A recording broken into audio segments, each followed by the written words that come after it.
Unajua ni kwa nini wanandoa baada ya kubreak ndoa, mmoja anaishi kwa shida sana na mwingine anaishi vizuri? Unajua why? Baada ya talaka kuna mmoja atateseka sana na kuna mmoja ataishi vizuri sana. Unajua kwa nini? Ni kwa sababu kuna mmoja ambaye anamtakia mwenzake mabaya.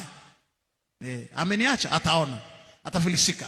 Hapa mjini hawezi kuishi, hataweza kulipa kodi ya nyumba, hataweza kulipa umeme, hataweza kumalizia nyumba, hataweza kusomesha watoto, hata nitafuta. Yaani kadiri unavyomtarajia mabaya yule mtalaka wako, mabaya yote acha nicheke kidogo, acha nipumue. Mabaya yote yanakujia wewe, kwa sababu una uadui wa daima.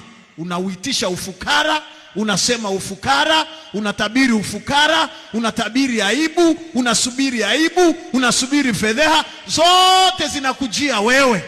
Alafu kuna ambaye akisha kutaliki anakutakia all the best. Anakuambia kabisa, I wish you all the best, just sepa.